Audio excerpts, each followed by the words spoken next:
નમસ્તે વિદ્યાર્થી મિત્રો, આજે આપણે ધોરણ 9નું સામાજિક વિજ્ઞાનનું પ્રથમ ચેપ્ટર ભારતમાં બ્રિટિશ સત્તાનો ઉદય ભણીશું. ભારતમાં બ્રિટિશ સત્તાનો ઉદય કેવી રીતે થયો અને તેની પાછળના કયા કારણો જવાબદાર હતા તે જાણતા પહેલાં ભારતમાં યુરોપિયન પ્રજાનું આગમન શા માટે થયું તે જાણવું જરૂરી છે. તો પહેલાં આપણે જોશું કે ભારતમાં યુરોપિયન પ્રજાનું આગમન શા માટે થયું. પ્રાચીન સમયથી જ ભારત તેના આર્થિક, સાંસ્કૃતિક અને આધ્યાત્મિક વારસાના કારણે સમગ્ર વિશ્વમાં એક અજોડ સ્થાન ધરાવે છે. ભારતના સાંસ્કૃતિક વારસા અને આર્થિક સમૃદ્ધિના કારણે વિશ્વના ઘણા દેશોની પ્રજા ભારતમાં આવી. ભારતના મરી મસાલા, તેજાના, મલમલ, રેશમી કાપડ, ગળી વગેરેની યુરોપના દેશોમાં ખૂબ જ માંગ રહેતી. ભારત અને યુરોપ વચ્ચે વ્યાપાર જમીન માર્ગે તેમજ જળ માર્ગે થતો હતો અને આ માર્ગના કેન્દ્ર સ્થાનમાં તુર્કસ્તાનનું આવેલું ઇસ્તંબુલ હતું. તુર્ક મુસ્લિમોએ ઇસ્તંબુલને જીતી લીધું ઈસવીસન 1453માં. આથી જ યુરોપવાસીઓ માટે ઇસ્તંબુલ થઈ ભારત આવવાનો જળમાર્ગ બંધ થયો. યુરોપવાસીઓને મરી મસાલા વગર ચાલે તેમ ન હતું. આથી નવો જળમાર્ગ શોધવાની જરૂરિયાત ઊભી થઈ, જેથી વિશ્વના ભૌગોલિક સંશોધનના યુગનો પ્રારંભ થયો. હવે આપણે જોયું કે ભારત છે પ્રાચીન સમયથી જ આર્થિક, સાંસ્કૃતિક અને આધ્યાત્મિક વારસાના કારણે વિશ્વમાં એક અજોડ એટલે કે જેની કોઈ પણ તુલના ન કરી શકાય તેવું સ્થાન ધરાવે છે. ભારતના સાંસ્કૃતિક વારસા અને આર્થિક સમૃદ્ધિને કારણે વિશ્વની ઘણા દેશોની પ્રજા છે તે ભારતમાં આવે છે. હવે આપણે જાણીએ છીએ કે પ્રાચીન સમયથી જ ભારતમાં ઘણી બધી પ્રજાઓ આવી છે. એવું નહીં કે માત્ર બ્રિટિશો અથવા તો યુરોપિયન પ્રજા જ ભારતમાં આવનાર પહેલી હતી. ભારતમાં ઈસવીસન પૂર્વે પણ ઘણા બધી પ્રજાઓ ભારતમાં આવી છે. કોઈક છે તે ભારતમાં સ્થાયી છે, તો કોઈક છે તે ભારતને સમૃદ્ધિને કારણે આકર્ષાઈને આવી છે. ભારતના જેમ મરી મસાલા, તેજાના મલમલ, રેશમી કાપડ અને ગળી આ બધીની જરૂરિયાત યુરોપના દેશોમાં ખૂબ જ હતી. હવે ભારતનું અને યુરોપ વચ્ચેનું મુખ્ય વ્યાપાર કેન્દ્ર હતું ઇસ્તંબુલ, જ્યાંથી યુરોપની પ્રજા છે ભારતમાં ઇસ્તંબુલ થઈ અને ભારતમાં વેપાર કરી શકતી હતી. આ ઇસ્તંબુલ તુર્ક મુસ્લિમોએ જીતી લીધું. આના કારણે જ યુરોપિયન પ્રજાને ભારત આવવા માટેનો નવો જળમાર્ગ શોધવાની શરૂઆત થઈ અને એના કારણે જ વિશ્વમાં ભૌગોલિક સંશોધન યુગનો પણ પ્રારંભ થયો. હવે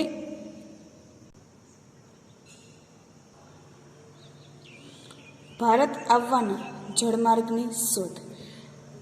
પોર્ટુગલ રાજા પ્રિન્સ હેનરીની પ્રેરણાથી, પ્રોત્સાહન અને આર્થિક મદદથી સાહસવીરો નવા જળમાર્ગ શોધવાના પ્રયત્નો આદર્યા. ભારત આવવાના જળમાર્ગની શોધ માટે ઘણા સાહસવીરોએ પ્રયત્નો કર્યા, જેમાં બાર્થોલોમ્યુ ડાયઝેએ કેપ ઓફ ગુડ હોપ ભૂશીરની શોધ કરી. ક્રિસ્ટોફર કોલંબસે સ્પેનના રાજાની આર્થિક મદદથી નવો જળમાર્ગ શોધવાની સાહસ યાત્રા આરંભી, જે 1492માં એટલાન્ટિક સમુદ્રમાં આવેલા વર્તમાન વેસ્ટ ઇન્ડિઝ ટાપુએ આવીને અટકી. મૃત્યુ પર્યંત ભારત આવવાના જળમાર્ગ શોધ્યાના વિશ્વાસ ધરાવતા કોલંબસે વાસ્તવિક રીતે નવો જ પ્રદેશ શોધ્યો હતો. આ સ્પષ્ટતા અમેરિકો વેસ્પુચીએ કરી હોવાથી ત્યારબાદ તે નવો પ્રદેશ અમેરિકા તરીકે ઓળખાયો. હવે આપણે જોયું કે ભારત આવવાના જળમાર્ગની શોધ કરવાની શરૂઆત બાર્થોલોમ્યુ ડાયઝેએ કરી. તેમણે પોર્ટુગલના રાજાની મદદથી જે આર્થિક સહાયથી પોતે જળમાર્ગ શોધવાની શરૂઆત કરી હતી. તે હતો કેપ ઓફ ગુડ હોપ. જે આ કેપ ઓફ ગુડ હોપ છે એક ભૂશીર એટલે કે એક ટાપુ હતો, પરંતુ બાર્થોલોમ્યુ ડાયઝેએ ભારત શોધી શક્યા નહીં. તેના પછી ક્રિસ્ટોફર કોલંબસે જે પોતે ઇટાલીનો વતની હતો, તેણે સ્પેનના રાજાની મદદથી ઈસવીસન 1492માં વેસ્ટ ઇન્ડિઝ ટાપુને શોધ્યો અને બીજો પ્રદેશ શોધ્યો, તે હતો અમેરિકા. પરંતુ તેઓ મૃત્યુ સુધી એવું માનતા હતા કે પોતાએ ભારત શોધી લીધું છે, પરંતુ તેની સ્પષ્ટતા કરી હતી અમેરિગો વેસ્પુસીએ કે જે તેમણે પ્રદેશ શોધ્યો હતો તે હતો અમેરિકા, નહીં કે ભારત. પોર્ટુગીઝ નાવિક વાસ્કો દ ગામાએ ભારત આવવાના જળમાર્ગની શોધ કરી ઈસવીસન 1498માં. ભારતીય ખલાસીની મદદથી તે ભારતના પશ્ચિમ કિનારે આવેલા કાલિકટ બંદરે પહોંચ્યો. ત્યાંના રાજા સામુદ્રિકે તેને આવકાર આપી રાજ્યમાં વેપાર કરવાની છૂટ આપી. આમ વિશ્વની આ મહત્વપૂર્ણ ઘટના ગણાય છે. તેના કારણે જ યુરોપવાસીઓ માટે ભારત આવવાના દ્વાર ખુલી ગયા હતા. હવે ભારતની શોધ જે કરી હતી તે હતા પોર્ટુગીઝ નાવિક વાસ્કો દ ગામા. તેમણે જે જળમાર્ગની શોધ કરી હતી તે કરી હતી ઈસવીસન 1498માં.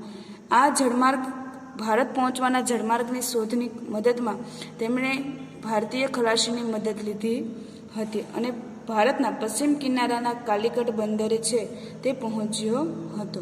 ત્યાંના રાજા જામોરીએ તેમને મદદ કરી અને વેપાર કરવાની પરવાનગી આપી હતી. આ ઇતિહાસની એક મહત્વપૂર્ણ ઘટના ગણાય છે, કારણ કે આ ઘટના પછી વિદેશી પ્રજાને, યુરોપિયન પ્રજાને ભારતમાં આવવાનો રસ્તો તે ખુલ્લો થઈ ગયો હતો. ભારતમાં યુરોપિયન પ્રજાનું આગમન, અંગ્રેજોનું આગમન અને વેપારી મથકોની સ્થાપના. ભારત આવવાના જળમાર્ગની શોધ થયા બાદ ભારતમાં વેપાર કરવા સૌપ્રથમ પોર્ટુગીઝ પ્રજા આવી. પોર્ટુગીઝ એટલે ફિરંગી. 100 વર્ષના સમયમાં પોર્ટુગીઝોએ દીવ, દમણ, ગોવા, કોચીન, મલાક્કા વગેરે પ્રદેશોમાં પોતાના નિયંત્રણમાં લાવી દીધા. પોર્ટુગીઝોએ વેપારમાં મળેલી સફળતાથી પ્રેરાઈને હોલેન્ડના ડચ અને ડેનમાર્કની ડેનિશ પ્રજા પણ ભારતમાં વેપાર કરવા આવી. ઇંગ્લેન્ડના વેપારીઓએ ભારત સાથે વેપાર કરવા ઈસ્ટ ઇન્ડિયા કંપનીની સ્થાપના કરી.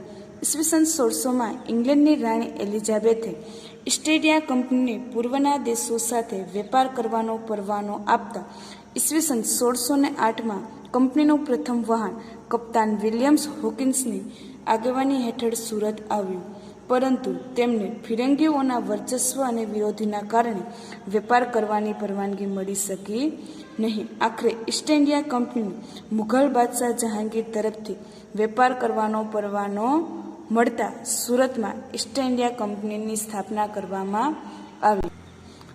આપણે જોયું કે ભારતમાં અંગ્રેજો પહેલાં પોર્ટુગીઝ પ્રજા આવી હતી. હવે પોર્ટુગીઝ પ્રજાએ 100 વર્ષ દરમિયાન દીવ, દમણ, ગોવા, કોચીન, મલાક્કા જેવા પ્રદેશો નિયંત્રણમાં લાવી દીધા હતા. પોર્ટુગીઝના વેપારમાં મળેલી સફળતાથી બીજા લોકો પણ પ્રેરણા અને હોલેન્ડના ડચ અને ડેનિશ પ્રજા પણ ભારતમાં આવી. આ બધાની સફળતા જોઈ અને ઇંગ્લેન્ડના વેપારીઓને પણ ભારત સાથે વેપાર કરવાની ઈચ્છા થઈ. એટલા માટે જ ઈસવીસન 1608માં વિલિયમ હોકિન્સની આગેવાની હેઠળ તેમનું પ્રથમ જહાજ છે તે ભારતમાં આવ્યું. પરંતુ ફિરંગીઓના વર્ચસ્વના કારણે, ફિરંગીઓ એટલે કે પોર્ટુગીઝ પ્રજાના વર્ચસ્વના કારણે તેમને ત્યાં વેપાર કરવાની પરવાનગી મળી નહીં. એટલા માટે બ્રિટિશ લોકોને વેપાર કરવાની પરવાનગી મુઘલ બાદશાહ જહાંગીરે આપી હતી. ઈસ્ટ ઇન્ડિયા કંપનીની પ્રથમ કોઠી સુરતમાં સ્થપાણી હતી. શરૂઆતના વર્ષોમાં કંપનીએ સુરત, ભરૂચ, અમદાવાદના વેપારી મથકો સ્થાપ્યા, પરંતુ આ પ્રદેશોમાં મરાઠી સત્તાનું પ્રભુત્વ વધતા કંપનીને જોખમ દેખાયું. તેથી જ તેઓ દક્ષિણ અને પૂર્વની દિશામાં આગળ વધ્યા, જ્યાં તેમણે મછલીપટ્ટમ, સેન્ટ જ્યોર્જ અને ફોર્ટ વિલિયમમાં કોઠીઓ સ્થાપી. મુંબઈ ખાતે વડું મથક સ્થાપ્યું ઈસવીસન 1687.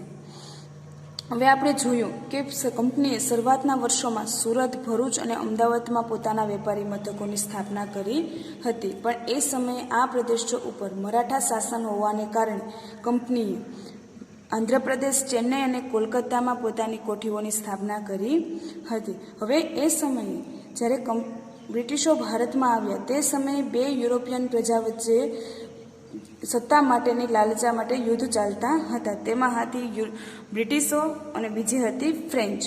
ઈસવીસન 1668માં ભારતમાં વેપાર કરવા ફ્રેન્ચ ઈસ્ટ ઇન્ડિયા કંપનીનું આગમન થયું, જેણે સમય જતાં માહે, કરાઈકલ, પોંડુચેરી, ચંદ્રનગર, મછલીપટ્ટમ વગેરે પ્રદેશોમાં પોતાના વેપારી મથકોની સ્થાપના કરી. 18મી સદીમાં અંગ્રેજો અને ફ્રેન્ચો વિશ્વભરમાં પોતાની સત્તા સ્થાપવા, સંસ્થાનો મેળવવા સતત સક્રિય હતા. આ બંને ઈસ્ટ ઇન્ડિયા કંપની અને ફ્રેન્ચ ઈસ્ટ ઇન્ડિયા કંપની વચ્ચે 3 કર્ણાટક વિગ્રહો પણ થયા હતા, જેમાં ફ્રેન્ચ ઈસ્ટ ઇન્ડિયા કંપનીનો પરાજય થયો હતો. હવે આપણે જોયું કે ફ્રેન્ચો અને અંગ્રેજો વચ્ચે પોતાની સત્તા અને પ્રભુત્વ સ્થાપવા માટે ઘણા બધા પોતે સક્રિય હતા, અને ભારતમાં પણ ફ્રેન્ચ અને અંગ્રેજો વચ્ચે 3 વિગ્રહો થયા હતા. આ ત્રણેય કર્ણાટકમાં થયા હતા, એટલે કર્ણાટક વિગ્રહો તરીકે ઓળખાય છે, જેમાં ફ્રેન્ચ ઈસ્ટ ઇન્ડિયા કંપનીની હાર થઈ હતી. આપણે જોયું કે ફ્રેન્ચ ઈસ્ટ ઇન્ડિયા કંપનીની હાર થતાં ઈસ્ટ ઇન્ડિયા કંપનીનો વિસ્તાર મોકળો થયો હતો. ફિરંગીઓ પાસે દીવ, દમણ, ગોવા રહ્યા, જ્યારે ફ્રેન્ચો પાસે ચંદ્રનગર, માહે, કરાઈકલ, પોંડુચેરી જેવા પ્રદેશો રહ્યા, જ્યારે ડચ પ્રજા કાયમને માટે વિદાય પામી હતી. હવે આવે છે મહત્વનું પ્લાસીનું યુદ્ધ. પ્લાસીનું યુદ્ધ શું કામ મહત્વનું છે? કારણ કે પ્લાસીના યુદ્ધ પછી જ અંગ્રેજી સત્તાનો પાયો ભારતમાં નખાણો હતો, એટલા માટે પ્લાસીનું યુદ્ધ છે એક મહત્વની ઇતિહાસની ઘટના ગણવામાં આવે છે. હવે જોશું આપણે પ્લાસીનું યુદ્ધ. બંગાળના સિરાજ ઉદ દૌલાનું શાસન હતું. તેના ઉતાવળિયા સ્વભાવને કારણે રાજ્યમાં તેના કેટલાક વિરોધીઓ હતા. આ સમયમાં બ્રિટિશ ઈસ્ટ ઇન્ડિયા કંપનીએ નવાબની પરવાનગી લીધા વિના કોલકાતામાં રક્ષણના બહાના હેઠળ વેપારી કોઠીની ફરતે કિલ્લેબંધી કરી, પરંતુ નવાબ સિરાજ ઉદ દૌલાએ કિલ્લેબંધી તોડી નાખી હતી. આ સમાચાર મદ્રાસ પહોંચતા કોલકાતાની કોઠીને સહાય કરવા રોબર્ટ ક્લાઇવની આગેવાની નીચે કંપનીને એક નાનકડું સૈન્ય મોકલ્યું હતું. આ સૈન્ય બંગાળ મોકલવામાં આવ્યું હતું. ઈસ્ટ ઇન્ડિયા કંપનીનું સૈન્ય શક્તિશાળી હોવા છતાં નવાબના સૈન્યને પરાજય આપવાનું સરળ ન લાગતા રોબર્ટ ક્લાઇવે દગાખોરીનો આશરો લીધો. નવાબને પરાજય આપવા ષડયંત્ર ઘડી કાઢવામાં આવ્યું, જેમાં સેનાપતિ મીર જાફર, શેઠ અમીચંદને કાવતરામાં સામેલ કર્યા, અને કંપનીએ નવાબને કનરગત કરે છે એવા બહાના નીચે પ્લાસી નામના ગામે પાસેના યુદ્ધ જાહેર કર્યું. પૂર્વે યોજના અનુસાર મીર જાફર યુદ્ધમાં નિષ્ફળ રહ્યો. મીર જાફર એટલે કે સિરાજ ઉદ દૌલાનો સેનાપતિ.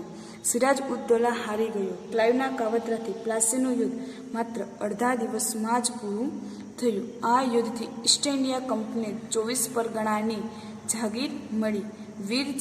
મીર જાફરને બંગાળનો નવાબ બનાવવામાં આવ્યો. આમ પ્લાસીનું યુદ્ધ ભારતમાં કંપની સત્તાનો પ્રારંભ અથવા તો પાયો નંખાણો હતો, ઈસવીસન 1757.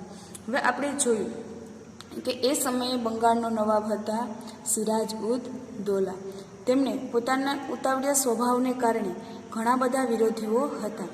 એ સમયે તેમણે કોલકાતામાં રક્ષણના બહાના હેઠળ ફિરંગીઓ કિલ્લેબંધી કરે છે, પરંતુ નવાબ આ કિલ્લેબંધી તોડી નાખે છે.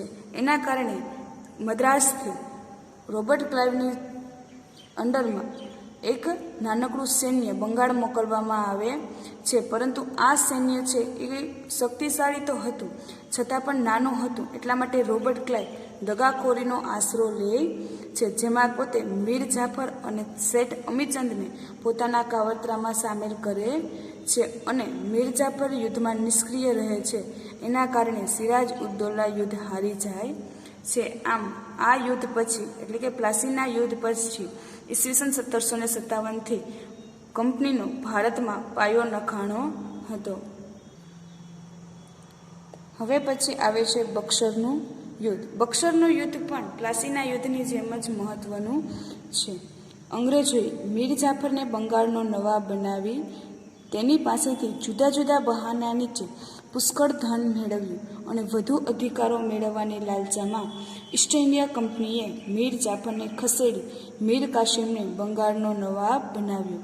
કંપની માટે મીર કાસિમ તો મીર જાફર કરતાં વધુ મહત્વાકાંક્ષી સાબિત થયું. તેથી મીર કાસિમને કંપનીનો ડર લાગ્યો અને તેથી જ મીર કાસિમને ઉથલાવી ફરીથી મીર જાફરને નવાબ બનાવવામાં આવ્યું. મીર કાસિમ અવધના નવાબના શરણે ગયું. આ સમયે અવધમાં મુઘલ બાદશાહ શાહ આલમ આવ્યો હતો. આ ત્રણેયના સંયુક્ત સેનાથી કંપનીનો સામનો કરવાનો અને યુદ્ધ કરવાનું નક્કી કરવામાં આવ્યું. બક્સર મુકામે સંયુક્ત સેનાની સામે ઈસ્ટ ઇન્ડિયા કંપનીએ યુદ્ધ કર્યું, જેમાં સંયુક્ત સેનાનો પરાજય થતાં કંપનીને બંગાળ, બિહાર અને ઓરિસ્સાની દીવાની સત્તા મળી. હવે આપણે જોયું કે પ્લાસીના યુદ્ધ પછી બંગાળનો રાજા મીર જાફરને બનાવવામાં આવે છે, પરંતુ મીર જાફર પાસેથી ઘણા બધા બહાના હેઠળ અંગ્રેજો ઘણું બધું ધન એકઠું કરે છે અને પછી મીર જાફરને ખસેડી અને મીર કાસિમને ફરીથી બંગાળનો નવાબ બનાવે છે. હવે મીર કાસિમ એક લાલચી વ્યક્તિ હોવાને કારણે કંપનીને પોતાને નુકસાન થશે તેવી ભીતિના કારણે ફરીથી મીર જાફરને બંગાળનો નવાબ બનાવી દે છે. આના કારણે મીર કાસિમ છે તે અવધના નવાબના શરણે આવે છે. એટલા માટે અવધનો નવાબ, મીર કાસિમ અને મુઘલ બાદશાહ શાહ આલમ આ ત્રણેયનું સંયુક્ત સૈન્યની સામે અંગ્રેજોનું યુદ્ધ થાય છે અને ઈસ્ટ ઇન્ડિયા કંપની આ યુદ્ધમાં વિજય પ્રાપ્ત થતાં તેમને બંગાળ, બિહાર અને ઓરિસ્સાની દીવાની સત્તા મળે છે. હવે આપણે જોશું કંપની શાસનનો વિકાસ. હવે અંગ્રેજ સરકાર નિયામક ધારો પસાર કર્યો ઈસવીસન 1773. જે કાયદા પ્રમાણે બંગાળના ગવર્નરને ગવર્નર જનરલ બનાવી કંપનીના વ્યાપારી અને રાજકીય હિતો તથા પ્રવૃત્તિઓને તેના સીધા અંકુશ નીચે મૂક્યા અને તેની નીચે મુંબઈ, મદ્રાસના ગવર્નર અને તેની કાઉન્સિલરને મૂકવામાં આવી.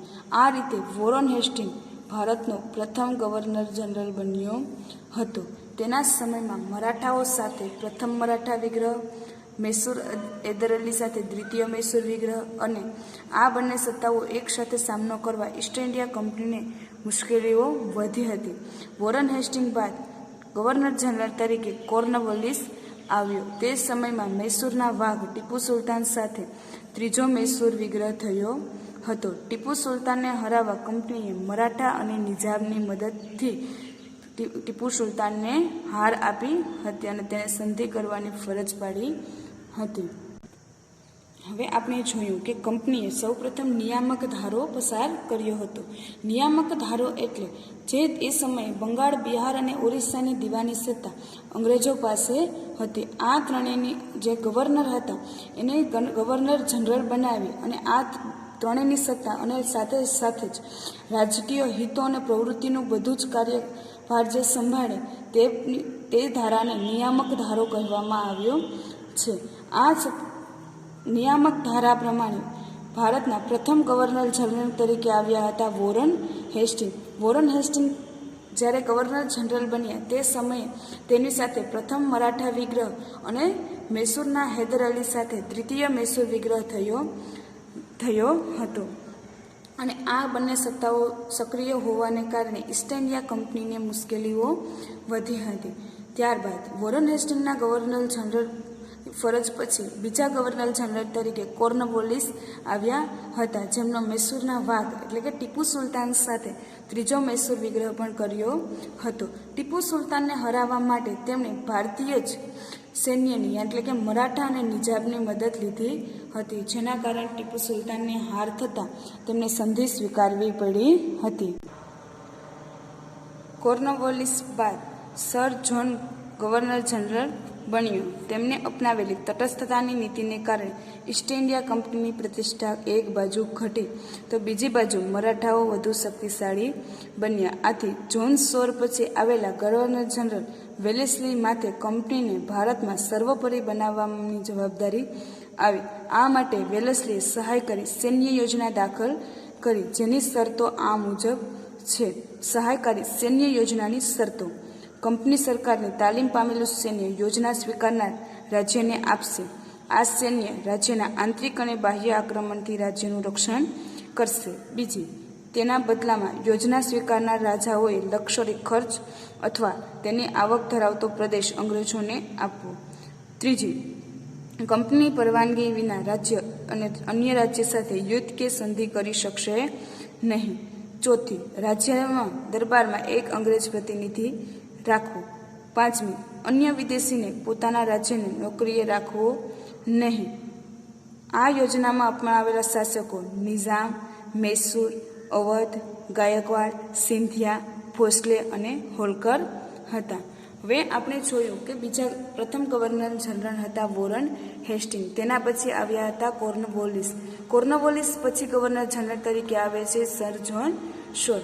આ સર જ્હોન શોર છે તે પોતે એક તટસ્થતા હતા, એટલે કે સારા અંગ્રેજ ગવર્નર જનરલ હતા. તેના કારણે ઈસ્ટ ઇન્ડિયા કંપનીની નામના ઘટી જાય છે અને મરાઠાઓ શક્તિશાળી બની જાય છે. તેના પછી ગવર્નર જનરલ તરીકે આવે છે વેલેસ્લી.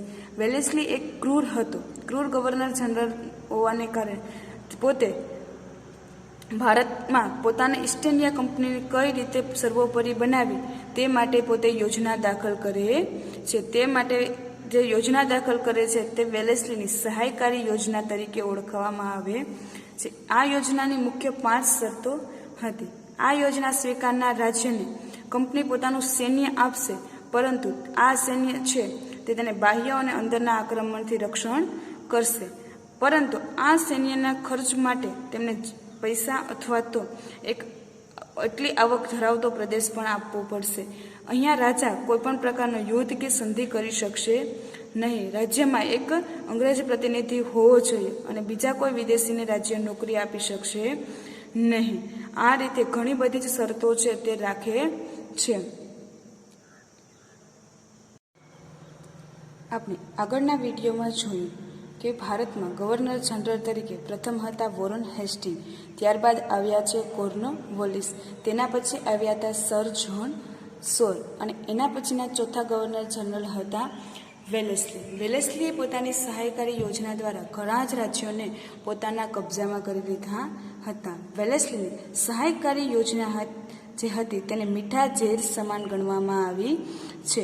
આ યોજનાનો અમલ વેલેસ્લીએ ઘણા પ્રદેશોને ઈસ્ટ ઇન્ડિયા કંપનીમાં જોડી દીધા. ગવર્નર જનરલ વેલેસ્લીએ ટીપુ સુલતાનને સહાયકારી યોજના સ્વીકારવાનું જણાવ્યું, જેનો તેણે ઇનકાર કર્યો. આ યોજનાને સ્વીકારવાનો ઇનકાર કરતા કંપનીએ નિઝામનો સાથ મેળવી મૈસૂર ઉપર આક્રમણ કર્યું અને આ ચોથા મૈસૂર વિગ્રહ દરમિયાન ટીપુ સુલતાન અંગ્રેજો સામે લડતા મૃત્યુ પામ્યા હતા. વેલેસ્લી બાદ ભારતના ગવર્નર જનરલ તરીકે આવ્યા હેસ્ટિંગ. તેણે નેપાળ સાથે યુદ્ધ કરી અને ગુરખાઓને લશ્કરમાં સામેલ કર્યા. આપણે જોયું કે વેલેસ્લીએ પોતાની સહાયકારી યોજનાને કારણે ઘણા બધા રાજ્યોને પોતાના કબજામાં કરી લીધા હતા. તેમણે આ યોજના ટીપુ સુલતાનને પણ સ્વીકારવાનું કીધું હતું, પરંતુ તેનો ઇનકાર કરતા તેમણે નિઝામની મદદ લઈ અને મૈસૂર ઉપર ફરીથી આક્રમણ કર્યું, જે ચોથા મૈસૂર વિગ્રહ તરીકે જાણીતું છે, જેમાં ટીપુ સુલતાન મૃત્યુ પામ્યા હતા. વેલેસ્લી બાદ પાંચમા ગવર્નર જનરલ તરીકે આવે છે હેસ્ટિંગ. આ તેણે નેપાળ સાથે યુદ્ધ કરી અને ગુરખાઓને લશ્કરમાં સામેલ કરે અને પીઠારાઓ સાથે પણ યુદ્ધ કરી અને અંકુશમાં લે છે. ત્રીજા મરાઠા વિગ્રહ પછી કંપનીની સર્વોપરિતા સ્થપાઈ જાય છે. વિલિયમ બેન્ટિન ભારતના અગાઉના ગવર્નર જનરલોની સરખામણીમાં ઉદાર ગવર્નર જનરલ તરીકે ઓળખાય છે. અગાઉના ગવર્નર જનરલોએ અપનાવેલી સામ્રાજ્યવાદી નીતિને રાજ્યમાં જે અસંતોષ ઊભો થયો હતો તે અસંતોષમાંથી એકતા ઊભી ન થાય તે માટે ઉદારમતવાદી કાર્યો કર્યા હતા. ભારતના ગવર્નર જનરલ તરીકે ડેલહાઉસી આવ્યો ઈસવીસન 1848માં, જે ઉગ્ર સામ્રાજ્યવાદી માનસ ધરાવતો હતો. તેણે સામ્રાજ્યવાદી નીતિને પોષવા અને કંપનીનો રાજ્ય વિસ્તાર વધારવા જીત, જપ્તી અને ખાલસા નીતિ અપનાવી હતી. હવે હેસ્ટિંગ પછી આવે છે વિલિયમ બેન્ટિન. વિલિયમ બેન્ટિન છે તે આગળના ગવર્નર જનરલોની સરખામણીમાં ઉદાર ગવર્નર જનરલ તરીકે ઓળખાય છે. તેમણે પોતે રાજ્ય વધારવાની નહીં, પરંતુ રાજ્યમાં જે અસંતોષ ઊભો થયો છે તેના કારણે વિદ્રોહો ન થાય તેવા કાર્યો કર્યા હતા. વિલિયમ બેન્ટિન પછી ગવર્નર જનરલ તરીકે આવે છે ડેલહાઉસી. ડેલહાઉસી છે તે ઉગ્ર સામ્રાજ્યવાદી માનસ ધરાવતો વ્યક્તિ હતો. તે પોતાની સામ્રાજ્યવાદી લાલસાને પોષવા માટે જીત, જપ્તી અને ખાલસા નીતિ અપનાવે છે. ડેલાઉસીની ખાલસા નીતિને કારણે પોતે યુદ્ધ દ્વારા મુખ્ય ખાલસા કરવાના માટેના મુખ્ય 6 રસ્તાઓ અપનાવે છે. પ્રથમ, યુદ્ધ દ્વારા ખાલસા એટલે કે યુદ્ધમાં હરાવી અને પોતાના કબજામાં લઈ લેવા રાજ્યોને, જેમાં પંજાબ અને પેગો એટલે કે બર્મા તરીકે જે પ્રદેશ ઓળખાય છે તે પ્રદેશો તે પોતાના કબજામાં લઈ લે છે. બીજું કારણ બતાવે છે રાજ્યના અપુત્ર અવસાન પામતા રાજ્યને ખાલસા કરી દે છે. ડેલહાઉસી છે જે રાજ્યનો કોઈ વારિસ ન હોય તેને પણ ખાલસા કરી અને અંગ્રેજી શાસનમાં ભેળવી દે છે. તેમાં તેમણે સતારા, જેતપુર, સંબલપુર, ઉદયપુર, ઝાંસી, બખાત અને નાગપુર જેવા પ્રદેશોને પોતાના કબજામાં લીધા હોય છે. પછી છે ગેરવહીવટના બહાના નીચે જે ખાલસા કરે છે તેમાં હોય છે તે અવધને કરી લે છે. પછી કરજની ઉઘરાણીના તળે જે ખાલસા રાજ્ય કર્યું છે તેમાં નિજામને વરાળ પ્રાંત છે પોતે ખાલસા કરી દીધો હોય છે. અને નામ માત્રની સત્તાનો અંત લાવી અને ખાલસા એટલે કર્ણાટક અને તાજોરમાં જે અંગ્રેજી સત્તા જ હતી પરંતુ નામ માત્રની તે સત્તાઓ ચાલતી હતી ભારતીય શાસન, તેનો અંત લાવીને પણ ખાલસા કરી દે છે. ડેલાઉસી સામ્રાજ્યવાદી સાથે સુધારાવાદી પણ હતો. તેણે તે સમયમાં ભારતના પ્રથમ રેલવે ઈસવીસન 1853માં મુંબઈ અને થાણા વચ્ચે શરૂ કરી હતી. ભારત ઇંગ્લેન્ડ તાર વ્યવહાર, જાહેર બાંધકામ ખાતાની સ્થાપના, અંગ્રેજોની કેળવણી વ્યવસ્થા વગેરેની શરૂઆત થઈ હતી. વિધવા પુનર્વિવાહ, બાળ લગ્ન પ્રતિબંધક ધારા તેના સમયમાં પસાર થયા હતા. ઈસવીસન 1757માં પ્લાસીનું યુદ્ધથી શરૂ કરી 100 વર્ષના સમયમાં કંપનીની સત્તા અને સામ્રાજ્ય બંને વધ્યા, પરંતુ તેમ કરતાં ભારતના રાજ્યોને અસંતોષનો સામનો કરવો પડ્યો હતો. આ અસંતોષને કારણે 1857માં ભારતમાં પ્રથમ સ્વાતંત્ર્ય સંગ્રામ સ્વરૂપે બહાર આવ્યું હતો. હવે આપણે જોયું કે ઘણા બધા ગવર્નર જનરલો છે તે ભારતમાં આવે છે અને ભારત ઉપર પોતાની સત્તા છે એ જમાવી જાય છે. હવે તેમાં ડેલહાઉસી છે તે પણ એક ક્રૂર ગવર્નર જનરલ હતો, પરંતુ સાથે સાથે તે સુધારાવાદી પણ હતો. તેણે 1853માં ટ્રેનની શરૂઆત કરી હતી મુંબઈ અને થાણા વચ્ચે, તાર વ્યવહારની શરૂઆત કરી હતી, જાહેર બાંધકામ ખાતાની સ્થાપના કરી હતી અને અંગ્રેજી શિક્ષણની પણ વ્યવસ્થા કરવામાં આવી હતી. તેમણે વિધવા વિવાહ અને બાળ લગ્ન માટે પણ ધારા મૂક્યા હતા.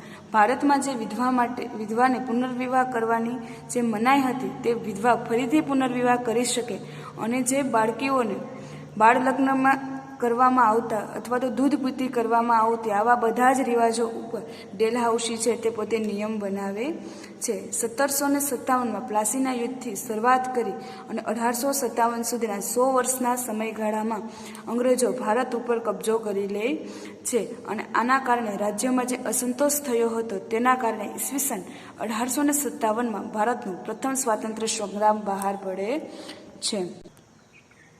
હવે ભારતમાં કંપનીનું શાસનને કારણે સામાજિક અને આર્થિક અસરો પણ ઊભી થઈ હતી તે હવે આપણે જોશું. જ્યારે આપણે કંપનીનું શાસનનું સર્વૈયું તૈયાર કરીએ છીએ ત્યારે ખ્યાલ આવે છે કે ભારત દેશ છે છેલ્લી સદીઓથી દુનિયાના દેશોમાં આર્થિક રીતે ગૌરવભર્યું સ્થાન ભોગવતો હતો. તે કંપની શાસનના 100 વર્ષના શાસનકાળમાં ઇંગ્લેન્ડ માટે કાચો માલ પેદા કરનાર અને કારખાના માટે તૈયાર થયેલા માલની બજારની ગરજ સારનાર દેશ બનાવી દીધો હતો. બંગાળમાં સુતરાઉ કાપડ, કાચું રેશમ, ખાંડ, શણ, મલમલની નિકાસ કરતું હતું. પરંતુ દ્વિમુખી શાસન પદ્ધતિના કારણે બંગાળની આર્થિક ચમક છે તે ઝાંખી પડી ગઈ હતી. કંપનીના અન્યાયી અને મહેસૂલી નીતિને ભારતના ખેડૂતને પાયમાલ અને દેવદાર બનાવ્યો હતો. અંગ્રેજોની સરકારે ઇંગ્લેન્ડની ઉદ્યોગો વિકસાવ્યા, ભારતના કાપડ ઉદ્યોગ પર અન્યાયી જકાત નાખી, ભારતના હુન્નર ઉદ્યોગોને કરજડી નાખ્યા હતા અને રીત રસમ વગર ઘણી જ અયોગ્ય કામગીરી કરી હતી. ઉદ્યોગ ધંધા ભારતના પડી ભાંગ્યા હતા. ભારતનો કારીગર ગરીબ અને બેરોજગાર બન્યો હતો. હવે આપણે જોયું કે ભારતમાં કંપનીની આર્થિક અસરને કારણે ભારત છે તે પાયમાલ બનાવી દીધું હતું. ભારત છે એ સદીઓથી વિશ્વમાં એક ગૌરવભર્યું સ્થાન ધરાવતો હતો, પરંતુ ઇંગ્લેન્ડના કારણે 100 વર્ષના સમય માટે તે માત્ર એક ઇંગ્લેન્ડ માટે કાચો માલ તૈયાર કરનાર અને પોતાની કારખાનામાં બજારની ગરજ સારનાર જે દેશ બનીને રહી ગયો હતો. બંગાળ જે પોતાના સુતરાઉ કાપડ, કાચું રેશમ અને ખાંડ, શણ, મલમલ માટે નિકાસ કરતું હતું, તે બંગાળની પણ દ્વિમુખી શાસન પદ્ધતિ એટલે કે રાજાનું અને અંગ્રેજોના શાસનની સાથે થનાર પદ્ધતિને કારણે તેની આર્થિક ચમક પણ ઝાંખી થઈ પડી હતી. અંગ્રેજોના કારણે ભારતનો ખેડૂત છે તે પાયમાલ એટલે દેવાદાર એટલે કર્જદાર બન્યો હતો.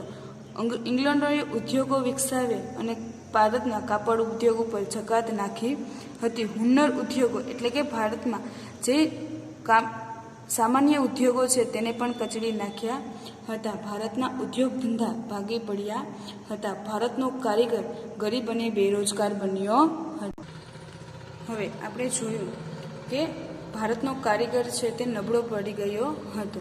બંગાળના કારીગરો પાસે કંપની ટૂંકી મુદતમાં ઘણું બધું કાપડ વણીને પૂરું પાડવાના કોન્ટ્રાક્ટો લખાવી લેતા અને કારીગર જો ઇનકાર કરે તો તેને ફટકા મારી અને જેલની સજા કરતા. કંપનીના આગમન પહેલાં ભારતના ગામડા સ્વાવલંબી અને સમૃદ્ધ હતા, જે શાસનની મદદથી ગરીબ અને પરાધીન બન્યા હતા.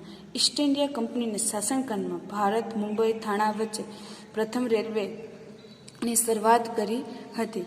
ઇંગ્લેન્ડ અને ભારત વચ્ચે આગબોટ સેવાની પણ શરૂઆત કરવામાં આવી હતી. મુંબઈ, મદ્રાસ અને કોલકાતા જેવા મહાબંદરો પણ વિકસ્યા હતા. હવે આપણે જોયું કે કંપનીના કારણે ભારતનો કારીગર, ખેડૂત આ બધા પણ બન્યા હતા. શરૂઆતમાં ભારતના ગામડાઓ છે તે સ્વાવલંબી હતા, જે અંગ્રેજી શાસનને કારણે પરાધીન બન્યા હતા. આ ઉપરાંત ભારતની મુંબઈ અને થાણા વચ્ચે અંગ્રેજી શાસન દરમિયાન રેલવેની શરૂઆત થઈ હતી.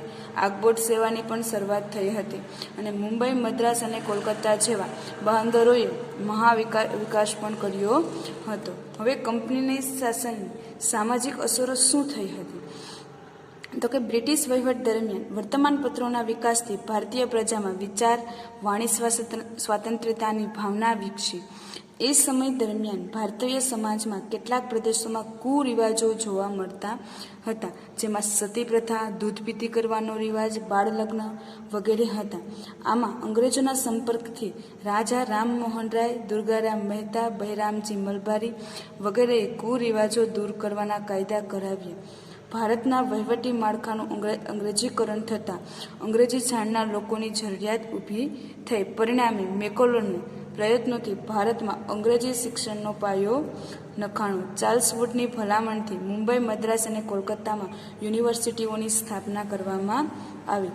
અંગ્રેજી શિક્ષણના કારણે ભારતમાં અંગ્રેજી જાણનારો વર્ગ ઊભો થયો, તેમ સુધારાવાદી માગણીઓ અને સુધારાની પ્રક્રિયાનો વેગ પણ ઊભો થયો. હવે આપણે જોયું આર્થિક અસરો, પછી એમાં સામાજિક અસરો શું થઈ હતી? તો કે ભારતમાં બ્રિટિશ શાસનના કારણે વર્તમાનપત્રોની શરૂઆત થઈ. એના કારણે ભારતના લોકોમાં વિચાર અને વાણી સ્વતંત્રતાની ભાવના વિકસી. ભારતમાં ફેલાયેલા ઘણા જ કુરિવાજો, સતી પ્રથા, દૂધપીતી કરવાનો, બાળ લગ્ન, આ રિવાજો પણ અંગ્રેજોના સંપર્કના કારણે રાજા રામમોહન રાય, દુર્ગારામ મહેતા, બહેરામજી મલબારી જેવાએ દૂર કરવા માટેના કાયદાઓ પણ ઘડાવ્યા. મેકોલોએ અંગ્રેજી શિક્ષણની શરૂઆત કરી હતી અને ચાર્લ્સ વુડની ભલામણથી મદ્રાસ, કોલકાતામાં યુનિવર્સિટીઓની સ્થાપના પણ ઊભી થઈ. અને જેમ અંગ્રેજી જાણનારનો વર્ગ ઊભો થયો, તેમ સુધારાવાદી માગણીઓ પણ વેગ પકડ્યો હતો. હવે જોશું આપણી ઉપસાહન કે ઈસ્ટ ઇન્ડિયા કંપની ભારતની સમૃદ્ધિ અને વેપારથી આકર્ષાઈને ભારત આવ્યા. ભારતમાં કંપનીના શાસનને પરિણામે રાજકીય, આર્થિક, સામાજિક, સાંસ્કૃતિક ક્ષેત્રે સારી અને ખરાબ અસરો ઊભી થઈ છે. ભારતમાં ભોગે ઇંગ્લેન્ડ સમૃદ્ધ કરવાની નીતિ અપનાવી ભારતમાં આવી પોતાનો લાભ માટે જે વ્યવસ્થામાં સંસ્થાગત સુધારા કર્યા, તેના ભારતને પરોક્ષ રીતે લાભ પણ થયો છે. હવે આપણે જોયું કે કંપનીના કારણે ભારતને ઘણું જ નુકસાન થયું છે, પરંતુ આ નુકસાનની સાથે ભારતમાં ઘણો બધો તેનો લાભ પણ થયો છે. ભારતમાં લોકો પોતાના વાણી વિચારો માટેની સ્વતંત્રતા પ્રાપ્ત કરી છે. આપણે એના ઉપરાંત જોયું કે ભારતમાં રેલવેની શરૂઆત થઈ છે, તારની શરૂઆત થઈ છે. ભારતમાં કુરિવાજો જે ફેલાણા હતા તેના માટેના પણ કાયદાઓ ઘડવામાં આવ્યા હતા. ભારતમાં સ્ત્રીઓનું માન પણ એ સમયે જે નીચું હતું તે અંગ્રેજી શાસન દરમિયાન સ્ત્રીઓનું નામ છે એ વધારવા વધુ હતું. તો આ રીતે આપણે જોયું કે ભારતમાં બ્રિટિશ સત્તાનો ઉદય કેવી રીતે થયો, તેમણે ભારતમાં પોતાનું શાસન કેવી રીતે જમાવ્યું, તેના કારણે ભારતની સામાજિક અને આર્થિક અસરો શું થઈ છે તેની વિગતે આપણે ચર્ચા કરી છે. પ્રથમ ચેપ્ટર ભારતમાં બ્રિટિશ સત્તાનો ઉદય પૂર્ણ થયા પછી હવે આપણે તેના સ્વાધ્યાયની પ્રશ્નોત્તરીની ચર્ચા કરશું. તો પ્રથમ પ્રશ્ન છે, યુરોપિયન પ્રજાને ભારત આવવાનો જળમાર્ગ શોધવાની ફરજ પડી, વિધાન સમજાવો. હવે આપણે પાઠની શરૂઆતમાં જ જોયું કે ભારતમાં અંગ્રેજોનું આવવાનું મુખ્ય કારણ શું હતું. યુરોપિયન પ્રજાનું મુખ્ય કારણ હતું કે તુર્ક મુસ્લિમો દ્વારા જ્યારે ઇસ્તંબુલને જીતી લેવામાં આવ્યું ત્યારે તેમને જવો જળમાર્ગ શોધવાની જરૂરિયાત ઊભી થઈ હતી, કારણ કે યુરોપિયન પ્રજાને ભારતના મરી મસાલા, તેજાના મલમલ વગેરે ચાલે તેમ નહોતું. હવે બીજો પ્રશ્ન છે, ડેલહાઉસીએ કયા કયા સુધારા કર્યા હતા. તો ડેલહાઉસીએ ભારતમાં મુંબઈ અને થાણે વચ્ચે ટ્રેનની શરૂઆત કરી હતી, તાર વ્યવસ્થા કરી હતી, જાહેર બાંધકામ ખાતાનું નિર્માણ કર્યું હતું, વિધવા પુનર્લગ્ન અને બાળ લગ્ન માટેના કાયદાઓ ઘડ્યા હતા અને અંગ્રેજી કેળવણીની શરૂઆત કરી હતી.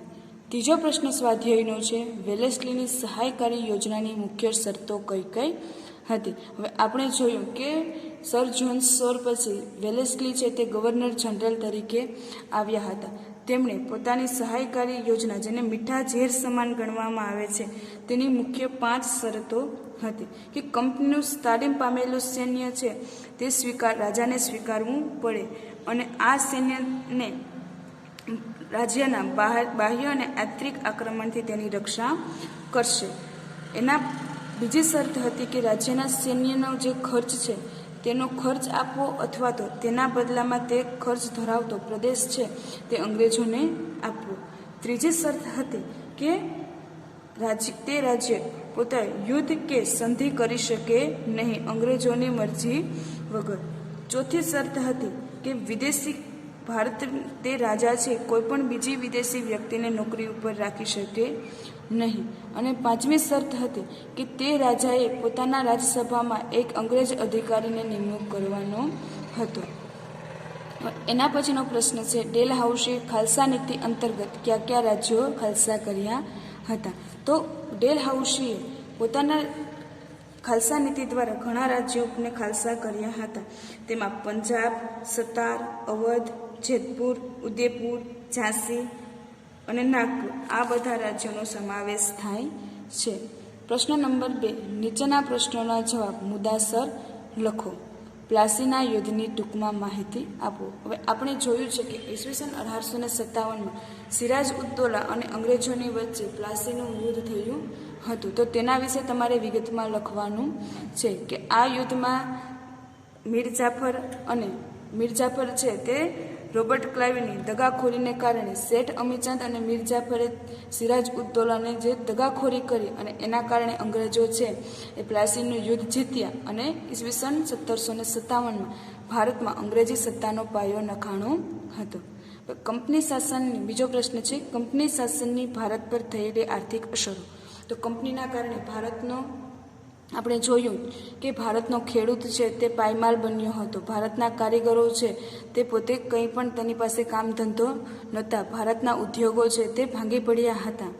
ભારતના જે હુન્નર ઉદ્યોગો છે તે પણ ભાંગી પડ્યા હતા. આ ઉપરાંત કંઈક સારી અસરો પણ થઈ હતી, જેમ કે મુંબઈ અને થાણા વચ્ચેની ટ્રેનની શરૂઆત, ભારત અને ઇંગ્લેન્ડ વચ્ચે આગબોટ સેવાની શરૂઆત અને ઘણા બધા મહાબંદરો પણ વિકાસ પામ્યા હતા.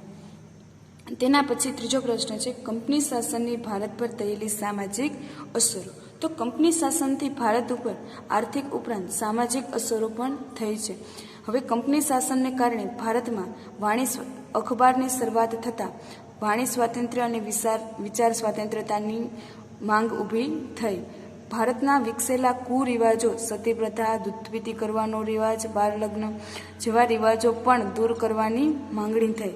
આ ઉપરાંત ભારતમાં અંગ્રેજી શિક્ષણની પણ શરૂઆત કરવામાં આવી હતી. હવે આપણે જોશું નીચે પ્રશ્ન નંબર 3, નીચે આપેલા વિકલ્પોનો સાચો વિકલ્પ પસંદ કરી ઉત્તર લખો. તો ભારત આવવાનો જળમાર્ગ કોણે શોધ્યો હતો? A Columbus, B Prince Henry, C Vasco da Gama અને ચોથું છે બાર્થોલોમ્યુ ડિઝ. તો આમાં આવે છે કે વાસ્કો દ ગામા, સી. બીજો વિકલ્પ છે ભારતમાં જાહેર બાંધકામ ખાતાની સ્થાપના કોણે કરી હતી? તો તેમાં છે એ વેલેસ્લી, બી ડેલહાઉસી, સી વોરન હેસ્ટિંગ અને ડી વિલિયમ બેન્ટિંગ. તેમાં આવે છે જવાબ બી ડેલહાઉસી. ત્રીજો પ્રશ્ન, નીચેનામાંથી કયું વિધાન ખોટું છે?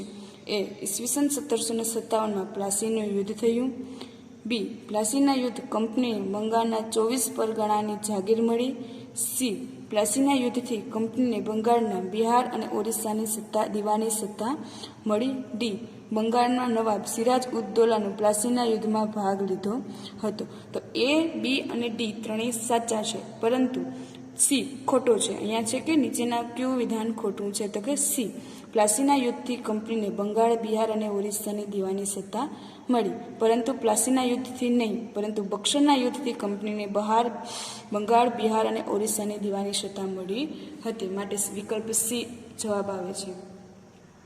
ચોથું છે ભારતના ગવર્નર જનરલ તરીકે કોણ હતા? પ્રથમ ગવર્નર જનરલ તો હતા વોરન હેસ્ટિંગ. પાંચમો છે અંગ્રેજોએ 300 મૈસૂર વિગ્રહ કોની સાથે કર્યો હતો? તો ત્રીજો મૈસૂર વિગ્રહ કર્યો હતો ટીપુ સુલતાન સાથે. હવે આપણે આ આખા પાઠની ભારતમાં બ્રિટિશ સત્તાનો ઉદય તેની વિગતે ચર્ચા કરી, ઉપરાંત તેના સ્વાધ્યાયના પ્રશ્નોના જવાબની પણ વિગતે ચર્ચા કરી. તો કાલે તમારે આ પ્રશ્નોનું એટલે કે સ્વાધ્યાય તમારે પ્રશ્નોના જવાબ લખી અને મોકલવાના રહેશે અને આ લેસનને ધ્યાનથી સાંભળવાનો રહેશે.